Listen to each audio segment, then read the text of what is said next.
It's Storytime Tea, that's me, and today I'm here to tell you a story about one of my New Year's days, okay? It wasn't the very last one, so don't ask me was it the very last one. But yeah, basically, I'm gonna just go straight into it. Let me set the scene.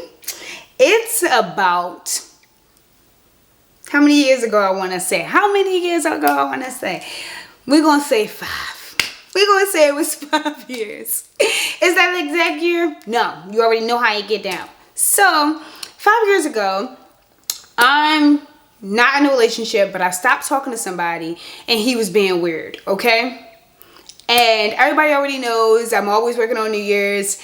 I work this New Year's, like, I'm always working on New Year's. It was only, I think, 1 year in the last, 2 years in the last 8 years where I didn't work on New Year's Eve, okay? I'm always working New Year's Eve because, as I said, probably in another video, middle-aged white women love getting married on New Year's Eve. They love to make other holidays about themselves. So they just like, yes, New Year's Eve party. Let me have this party go until 2 o'clock in the morning because I hate you and I want you to be at work and I want you to be working during this beautiful holiday where you could be at home and eating.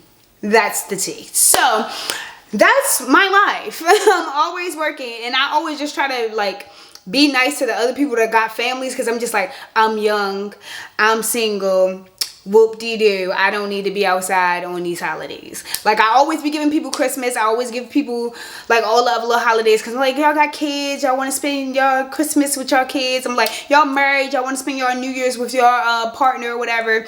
I'm just like, I'm young and I'm getting it. I'm just like, I'll be in here. I'll take it for you guys. I'll come to work. I don't want to be here. I'm like, I could be outside having fun. But I'm always just like, okay, I'll work on Christmas. Okay, I'll work on New Year's. So this is one of the years where I worked on New Year's. And it was like, I was at this job. I liked the job. I liked the people. We're all cool. We're all buddies. We're all friends. This is like one of the few jobs where I actually was cool with everybody.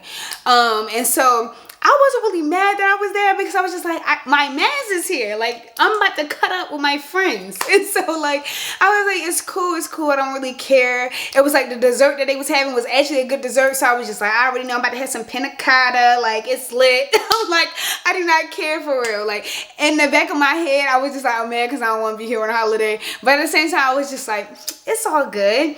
But as I told y'all in the past, when I lived in Baltimore, I didn't drive. So I was just like, all right, I don't like to work on New Year's because I know that people act a fool when it comes to getting home. And it's just like people gonna be, when I'm trying to get home after I finish this party up, people are gonna be on the road drunk. I don't want to get in an accident just because somebody is drinking. And I don't want to put my mom in danger because she's going to be the one to come pick me up 9 times out of 10. So I'm like, I don't want to put her in danger. We out driving late at night in a car. She come to pick me up at 1 a.m., 2 a.m. from this wedding, and now we're getting a car accident. She got pre-existing conditions and she older than me. So I'm like, if there's a complication, it's gonna be with her. And I need my mom. So I'm just like, I don't want mom's life to be on the line every single time I gotta work on New Year's Eve. And so that's the only reason why I don't be wanting to work on New Year's Eve. But I was just like, I'm gonna go ahead and do it. I was just like, I'm gonna get one of my friends to come pick me up. Mind y'all, my bestest friend, my buddy, my partner in crime, my twin, he could have picked me up, right? He could have picked me up.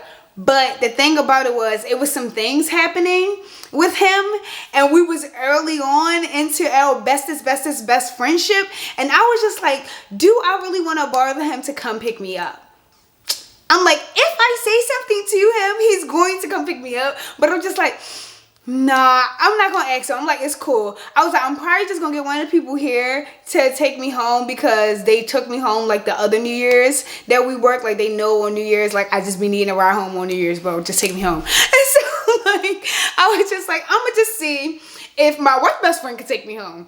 But, whatever. So I'm at work, I'm working, the shift is going well. The bride actually wasn't a pain. I think the New Year's before that, the bride was really annoying. And so I was like, okay, cool. You're not annoying. And we're here and everything is fine. And then it gets done. I think she got her little fireworks send off or whatever at 12:30. And so all of everything was pretty much wrapped up, and we're just making sure the dishes is done, the dishwasher good and everything like that. And then we like, all right, cool, everything good.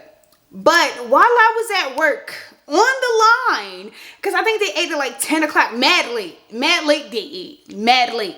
And so it's like 10 o'clock when I was on the line, I was getting texts and everything like that, but like I wasn't responding. So once I got off the line and everything, and it's like, I get back to my phone, I'll see like there's stuff going on. It's like a whole like hour later, because it was a big wedding, so we was running food out for like a whole hour. And so like once I'm done with that, I immediately helped the guy that was in the dish pit, because I'm just like, if he ain't going home, I'm not going home. And so we did all of that, and I'm finally getting back to all the texts and all the calls. And it's a little crazy shorty. It's a little crazy shorty. He blowing up my line. He's just like, I know where you at. Like, you need to answer me. I know you at work on New Year's. I know that you're not with somebody else, so you might as well be with me. Blah, blah, blah, blah, blah. And I'm just like, why is little crazy shorty talking to me? Why is little crazy shorty still texting me? Didn't I tell you I wasn't talking to you no more? I'm like, what is the reason? What is the reason? Like, I had a couple Happy New Year texts or whatever, and then it's him, silly goofy boy. I'm just like, yo, get out of here. And so I'm just like, all right. And I see that like my little work best friend, like, it's something going on with him, and I'm just like, I don't like bothering people. So I'm just like, you need to just go home. So you know what? I'm just gonna ask somebody else. I was like, I'm not even gonna bother you right now. Because at the end of the day, he would take me home too. But I was just like, I'm not even gonna bother you and your girlfriend right now, because I'm not about to bother you. So I was like, you know what? I'm just gonna get my friend, and by my friend I mean my ex that I'm the most cool with. I was like, I'm gonna get him to come pick me up, because this guy is crazy. And he talking about some, he outside, he waiting for me, he know I'm gonna get off at 12 o'clock. Mind you, I was never getting off at 12 o'clock. Like, the event end time was 12:30, but people don't even leave immediately. And just because the event end time is a certain time don't mean I'm leaving immediately. Like, sometimes I'm able to, but a lot of times it's just like, oh, we need to do this, or we need to do this before we leave. And like, if we got a wedding the next day, I'm trying to make sure that everything in the kitchen is good, because at the time, I was sous chef, so I was in charge of that kitchen. So I was just like, let me make sure everything's set up for the next day. So like, I was never getting off at 12. I'm like, so look how much you know about me. I was never getting off at 12 o'clock. Like, you're dumb. And so I was just like looking at everything. I'm just like, he's really a crazy person. So my ex is gonna come pick me up, and I'm gonna be safe, and I'm gonna leave. And so like, I look out the window, I'm like, and then like all the people from the party had already gone. It was like a couple people staying back, like the groomsmen or whatever, but like the bride and groom was gone, most of the guests was gone or whatever. And I'm looking out, because like it's still cars in the parking lot. And so I'm just like, are these the cars for them, or is it him? Is he out there? Is he trying to get me? Because he didn't have a car. So if he pulled up in a car, then I wouldn't know what car it is. So I'm trying to look for a little dark-skinned man. And it's dark, it's mad dark. It's like barely any lights outside my job. So I'm just like, dumb, or trying to look, because I'm just like, bruh, I don't want him to take me off the planet. He's crazy. And so I'm just like, all right. I text my ex, I'm like, hey, pull up all the way to the door.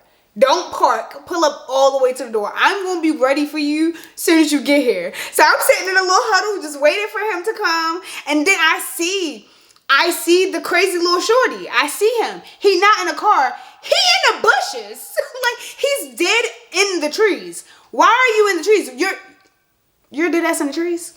Like, are you for real? Are you for real right now? Because like, it was like a bunch of like a foresty type get together outside of my old job. And so it was like kind of like, we was like on a big hill, and it was like a garden and a forest and, you know, trees and stuff. And that's him, dumb, in the trees. I'm just like, bruh, are you for real? Like, you literally was outside my job? Like, because you know, people always be like, I'm outside your job. They don't ever be outside your job. He was outside my job, like waiting for me to come out. What is wrong with you? Because like, most of the time I would just catch the bus. Like, I don't care if it's late, because it's literally one bus and it dropped me off right there.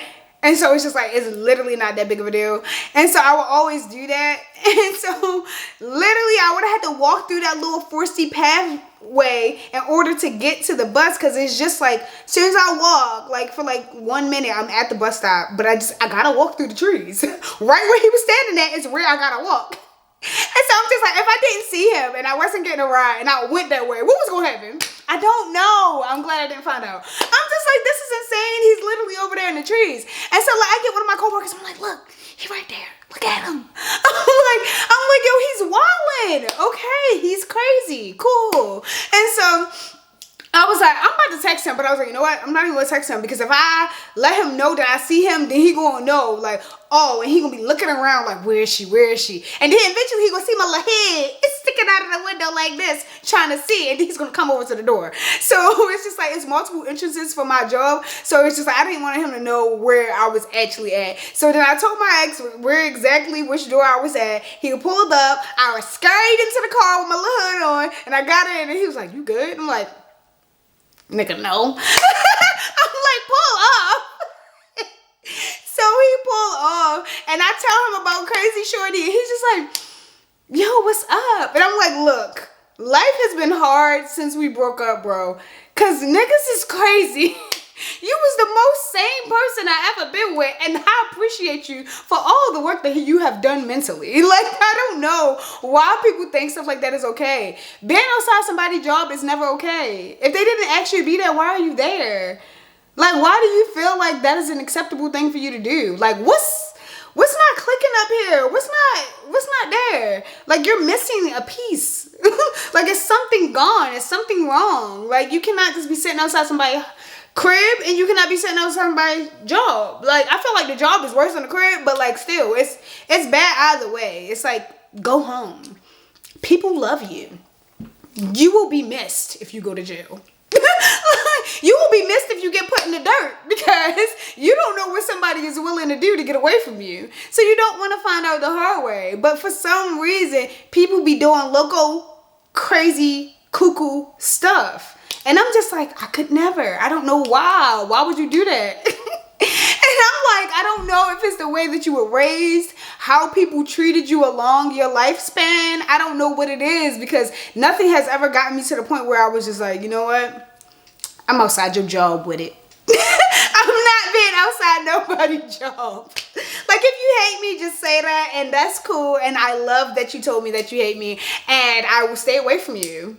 Yes, I will do that for you. Like, that's all you gotta say. Just say, go away, and I will be like, bet. I'm not, like, once I get to that third text or whatever, or like that third call, I'm like, okay, my bad. You do hate me. Let me leave you alone. He's just like, no. She's in love with me and she's gonna be with me and we're gonna rock out for forever. No, baby. No. So yes, that was what happened at my job. And then obviously after that, after he waited, he realized that I wasn't coming out. Like, every car in the parking lot was gone. All the lights in the building was off. And he's just like, oh, I guess she's not coming out.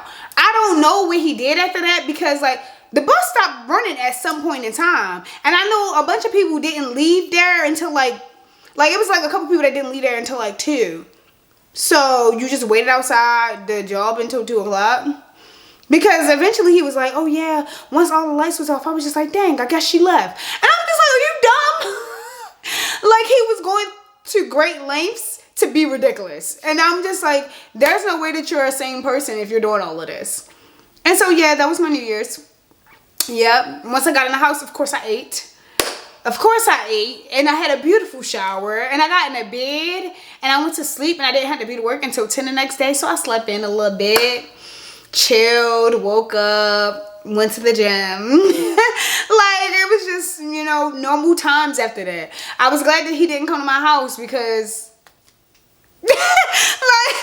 I was over at that point. I'm just like, bro, it's no reason. It's no reason. It's literally, it's no reason. So yeah, that was my New Year's. I'm going to say that that's a wrap for that. This is a light isolated event about Shorty, but I'm not going to lie to y'all. I'm going to tell y'all a whole story about him because like, I had to breathe with that one. It's so much stuff. It's so much stuff that happened with him. But it's just like, I just wanted to tell y'all a New Year's story. So I just told y'all about that isolated event. But yeah, my New Year's was just literally me looking over my shoulder like, where is this nigga? Where is this man? Where is he at? And I'm not leaving out this building until I can identify where he's at. And so, yeah, that was that. But I would like to say thank you for being with me. I'm like 3 years on this YouTube. I've been here for 3 years. I got a whole lot of videos. I got so many videos that y'all need to just go and watch them. Like, I don't know why y'all haven't watched all of them. You here now and you made it all the way to the video, which means you rock with me. And if you rock with me, you might as well watch the last 3 videos I put out. Like, you might as well. Like, cause what are you doing here? And if you watch the last 3, you might as well watch the first 3 that I ever made. They was cool too. Like, what you saying?